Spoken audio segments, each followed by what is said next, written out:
This is the March Tackle Club Saltwater Inshore box, and we've got some goodies here to check out, so let's have a look.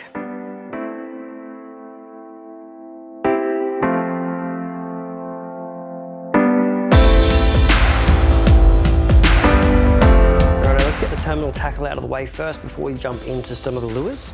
So we've included this month some Suffix 100% fluorocarbon. This is a 30-pound fluorocarbon, so then you know you've got something that is very abrasive resistant and strong to keep your lure and your fish attached to the end of your rod. And now for lures. Brand new one from our friends at Chase Baits Australia. This is the Chase Baits Armor Prawn, dual action hard prawn. This is the 110 mil size, 25 grams.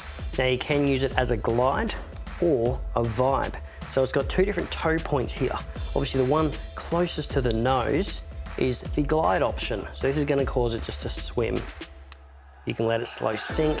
This is the glide option. If you want it to vibe, like a vibe lure, a lipless crank, if you want to call it that, then you're going to use the toe point that's more to the back of its neck. And that way you can actually fish this vertically, or even cast and retrieve and like do a hop along the water. So this is a perfect way for chasing even flatties as well if you find yourself stuck inshore, not able to get out. But two different ways to fish is fantastic. So the glide option, I would probably think about using this over some of your shallow reefs or shoals, some of your rocky points maybe, is going to be perfect. Or if you're vibing, drop it down. Say you've found some nice structure, you're sitting on a nice reef, just drop it straight down, just work that baby vertically. Just get it working, add in a few pauses. Hooks on there already pretty strong, good to go. And that's a fantastic new addition to your box, something new to try from Chase Baits. Now from our friends at Rapala, this is the Saltwater X-Wrap long cast. And we're picking this up, you can feel it's got a nice set of weights inside this thing. These things cast a mile. I often use these even for rock fishing. You just want to get a long cast out to some of the tuna that might be busting past, perfect for that. Comes pre-rigged with single hooks on it, so when you do hook up, it is much harder for the fish to throw these hooks.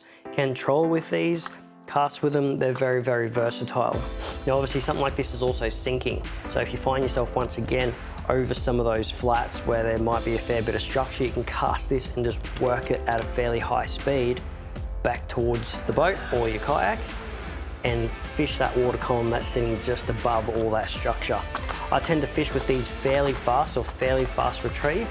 Same with your trolling as well. A fairly fast troll as well is going to be perfect for like your mackerel and your wahoo and stuff like that.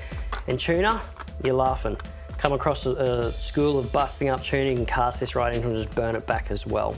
Now it does have a very tight wobble on it because of the tiny bib underneath, but it just means it's such a versatile lure from the sinking rate of it, the weight of it, so you can get that long cast. It's just perfect for a lot of different options, and I'm sure you'll find a good option for yourself. Now, a new one here from Alternative Baits. These are upcycled soft lures, so they essentially find some old scrap that no one's using anymore, melt them down and create some new soft plastic lures for us anglers to use, which is fantastic, and we fully support and are behind that great idea. So reusing old plastics to make some new ones for us.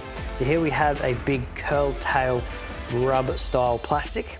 I can fish with these either on a heavy head or a light head. If I'm fishing with a light head, I'm probably going to fish shallower water and just let this slow sink down just above some of the reef. If you're fishing heavier water like 30 meters plus or whatever, you might want to jump onto a heavier head, like even up to 1 ounce. Obviously you've got to gauge that yourself depending on how fast that current's ripping out. But that tail, that big curl tail on the back, is always going to be flopping about on the sink, on the retrieve, on the little wibble wobble jig, no matter what. So a fantastic plastic to fish all around, whether you're casting or just jigging. And last but not least, we have a vibe here from Shad's Lures. This is the Shad's Flick Tail Vibe. So obviously a vibe style lure, so you're going to be working this vertically, or you can be hopping it back on the retrieve. Just be cautious, you may be more prone to getting snagged up because of the two big trebles underneath if you are casting and retrieving, especially in heavy structure. So something like this, I'll often just sit over top of the structure with my boat, just drop it down and just work it vertically. Especially if you've got a fish finder, you can see where the active fish is sitting. You can drop it down and just work that part of the water column. So now you're essentially covering a lot of different options here, from your chase baits, glide and vibe prawn, your plastics, your high speed long cast minnow, and then your shads vibe. If you want to check out the saltwater inshore box or any of the others in the range, just head to www.tackleclub.com.au. Pick a box that is suitable for you, and welcome to the club.